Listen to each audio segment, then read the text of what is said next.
साथियों, संत शिरोमणि श्री तुलसीदास को कौन नहीं जानता। जगत प्रसिद्ध श्री रामचरितमानस की रचना के अलावा उन्होंने कई ग्रंथों की रचना की थी। उनके बारे में कई कथाएं भी प्रचलित हैं।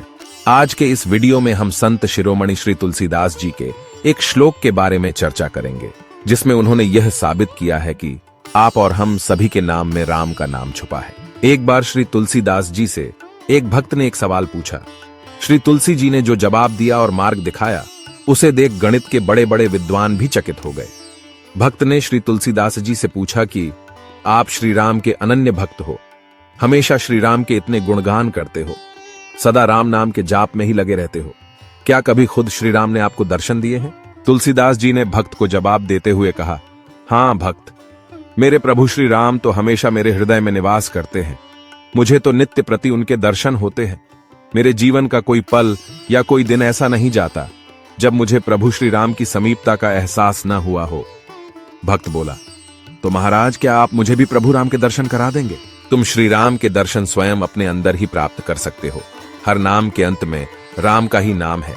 आओ आज इसे समझने के लिए तुम्हें एक सूत्र श्लोक बताता हूं। यह सूत्र सभी के नाम में लागू होता है।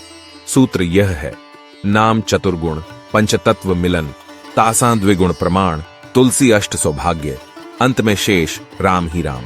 आइए अब सबसे पहले इसका एक उदाहरण देखें। इस सूत्र के अनुसार हम किसी का भी नाम ले, अंत में राम नाम ही आता है। जैसे उदाहरण के तौर पर पंचामृत नाम को ही ले लें और इसके अक्षरों की गिनती करें। इसमें 4 अक्षर है। अब इस 4 को 4 से गुणा करें, 16 हुआ, उसमें 5 मिला लें। 16 और 5 21 हुआ, फिर उसे दुगना करें। 21 का दुगना 42 हुआ। प्राप्त संख्या 42 को 8 से विभाजित करें। 5 पूर्ण संख्या मिली तथा 2 शेष बचा। यह 2 ही राम है। हमेशा और हर नाम में अंतिम प्राप्त संख्या कभी भी पूर्ण विभाजित नहीं होगी और 2 शेष रहेगा, अर्थात राम। अब आपके मन में सवाल आ रहा होगा कि 4 से गुणा, 5 जोड़ना, दुगुना करना और 8 से भाग देना ये क्या है? अच्छी तरह समझने के लिए सबसे पहले इस श्लोक को एक एक वाक्य करके हिंदी में अर्थ जानते हैं। नाम के अक्षरों को हमने 4 से गुणा करने का मतलब था श्लोक के अनुसार नाम चतुर्गुण, अर्थात 4 पुरुषार्थ, धर्म, अर्थ, काम, मोक्ष। इन 4 पुरुषार्थों के बल पर व्यक्ति अपने समस्त कर्म करता है। पुरुषार्थ से ही मनुष्य बौद्धिक, नैतिक, शारीरिक, भौतिक और आध्यात्मिक उत्कर्ष करता है। फिर हमने 5 जोड़ा था श्लोक के अनुसार पंचतत्व मिलन, अर्थात 5 महाभौतिक तत्व, पृथ्वी, जल, अग्नि, वायु, आकाश।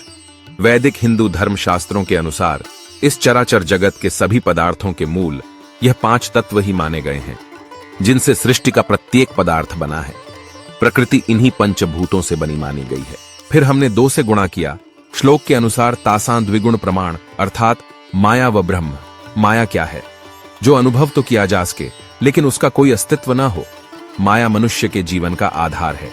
संसार में जो दिखता है वह सब माया है, इसी में संसार का अस्तित्व है। अब ब्रह्म जानते हैं, ब्रह्म जगत का सार है।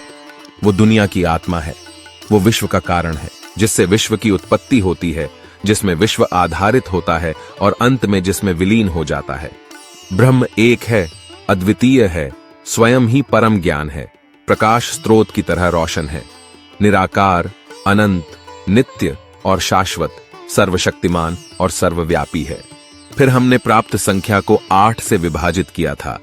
श्लोक के अनुसार तुलसी अष्ट सौभाग्य, अर्थात 8 प्रकार की लक्ष्मी, आद्य लक्ष्मी, विद्या लक्ष्मी, सौभाग्य लक्ष्मी, अमृत लक्ष्मी, काम लक्ष्मी, सत्य लक्ष्मी, भोग लक्ष्मी और योग लक्ष्मी, अर्थात अष्टधा प्रकृति। अंत में शेष राम ही राम। ये तो एक अकाट्य और सार्वभौमिक सत्य है। ब्रह्म और माया रचित इस संसार से 4 गुण, 5 तत्वों और अष्टधा प्रकृति निकल जाए तो राम नाम के अलावा कुछ नहीं बचता है। सब कुछ छूट जाता है, यहीं रह जाता है और अंत में राम नाम शेष रह जाता है। धन्य है संत तुलसीदास जी, उन्होंने कितनी गहराई से सोचा होगा इस बात को, जो एक अटल और परम ज्ञान दुनियाओं को दे गए।